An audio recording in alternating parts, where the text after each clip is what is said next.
please like, share, and subscribe, and ring that little bell. Ring the little bell so you're notified when new videos drop. So after a brief break of about 3 or 4 years, so the other 48 videos in this series were done several years ago, right?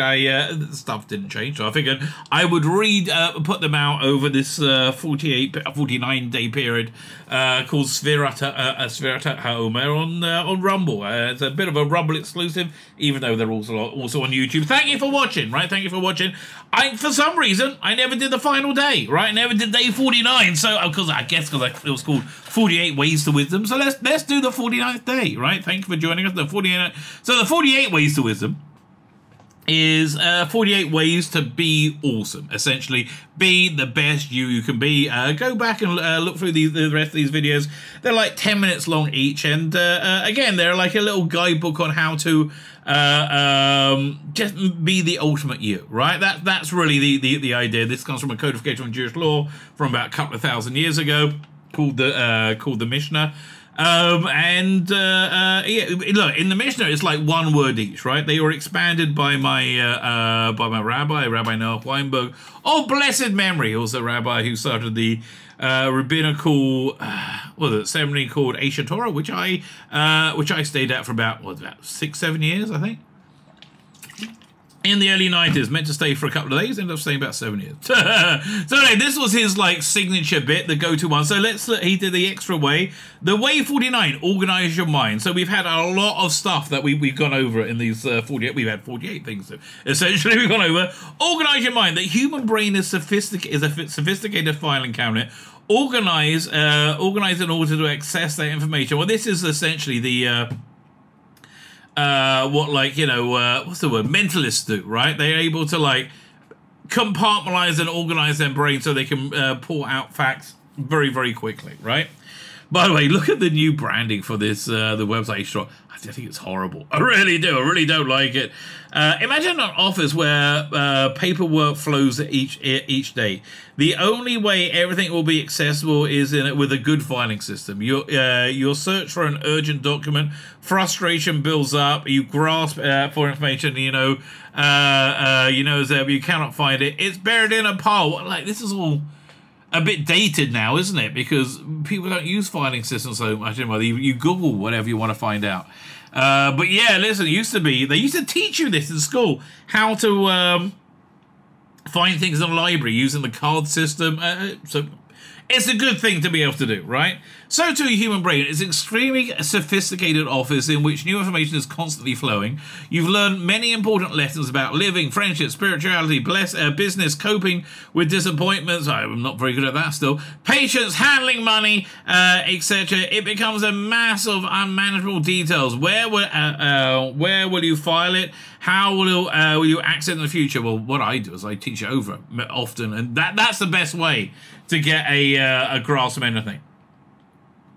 That's why the 48 ways is an extra way. It's mechaven et shemulta. It'd be much easier in English. Think over what you heard. Think it over.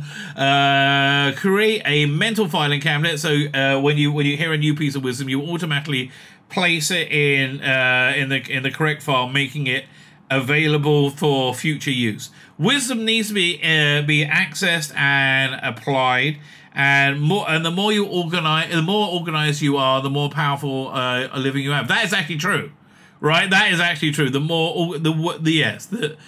organization you have, the ease that you have with being able to get to your personal information, the more productive you have. Find the flow. Point 1 is find the flow. Go to the doctor if you've got too strong a flow. Find the flow.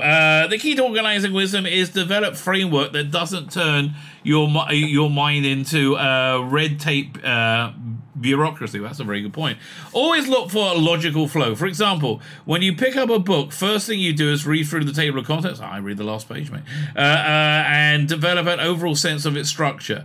Then you take a few minutes to imagine what will be discussed in each chapter as you begin reading it. This will help you see how each different aspect differs from the next, and how the material connects together. Rather than have an idea explained to you, it's better to try and project an idea yourself, to seek out the implications on your own. Yes, things you work out yourself are 100% more powerful. This way you are focusing on part of the process, taking part of the process and analyzing the information as you go. The imprints, this imprints an idea in your mind much better than simply having it explained to you. Yes, actively work through data in your head. Turn it over. That's how you get to. That's why teachers saying over makes you understand it. That's actually true, and you have a better basis for the conclusion of whether or not the material has credibility. In Jewish learning, we give each section of the Bible and the Talmud, the Gemara, the codification, or one of the earliest codifications of law, a name that defines the essence, and then we write summaries. Summary statements for each section. For example, the 48 ways are defined essences, a sort of table of contents for attaining wisdom. Pay attention, see the connections, make the information infinitely more manageable. Yes, when you see things aren't all like disparate bits and pieces, but are all part of a larger whole, it becomes much stronger, right? Fits together much more strongly, I should say. Pay attention, see the connections, helps you recall it down the road. This method will, in whatever you learn, it's worth a half-hour investment now. I agree with him.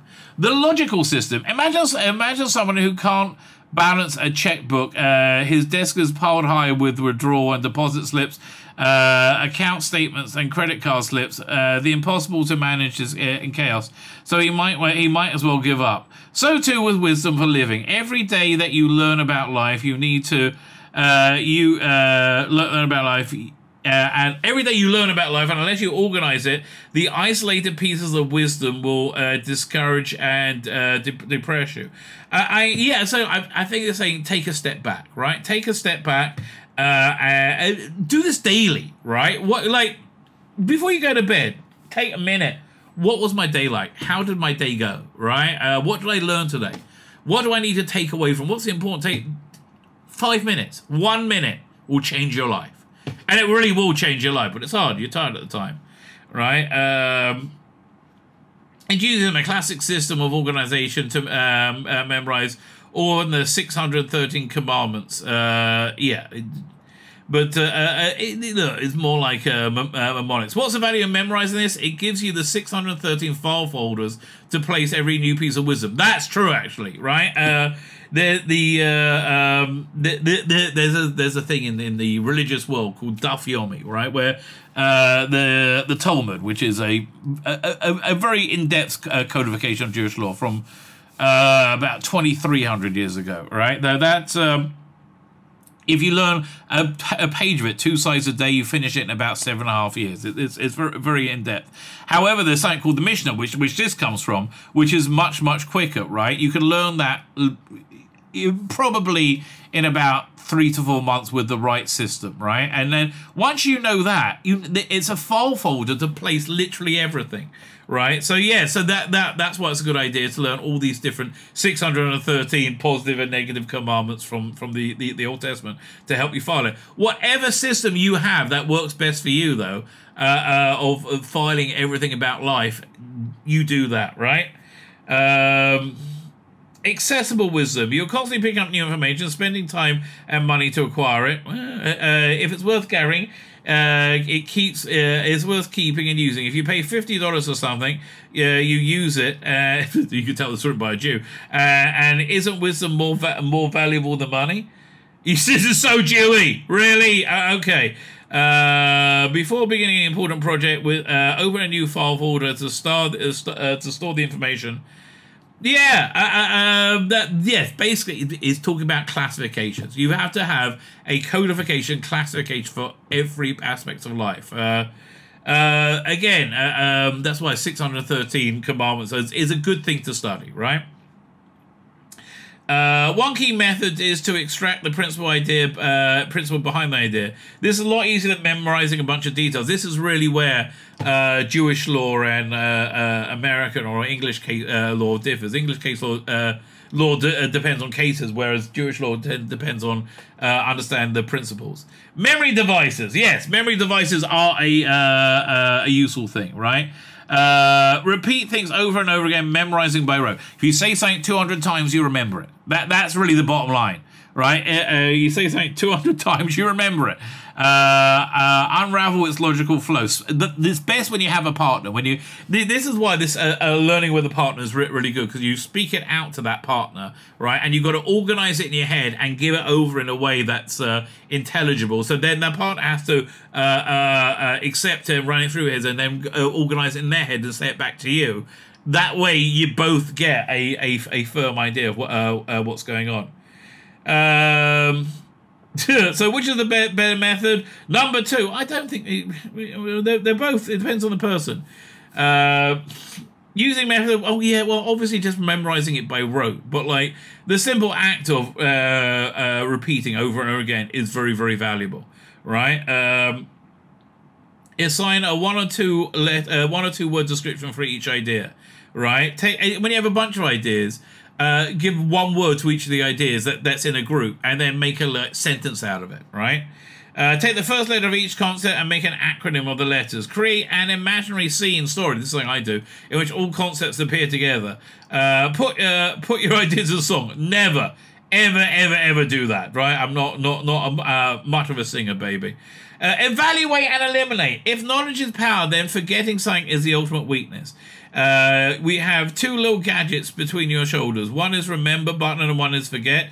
Did you ever get a telephone number and say, sure, I remember it, and the next minute slip your memory? Yes.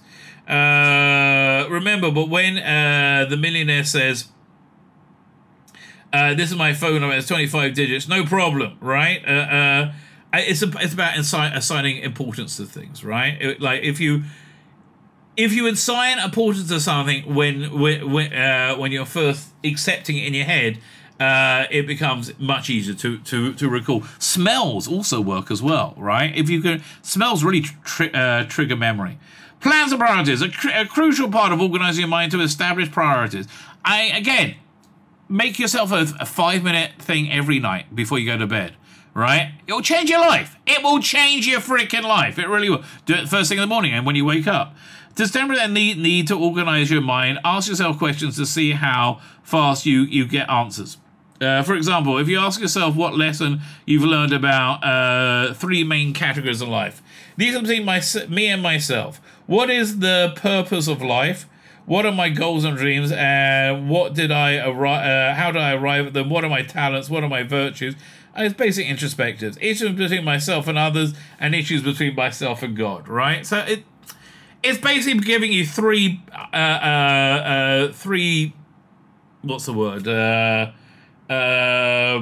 3 ways to look at the world. 3 areas to look at in your life that should encapsulate most of the world. Yeah, between yourself, you and yourself, between you and others, between you and God, assuming you believe in God. Right. So what these the things that we why is organizing your mind a way to wisdom? Organizing wisdom is the most important step to gaining control of your life. That is true. I think. Well, what most important? I don't know. Maybe.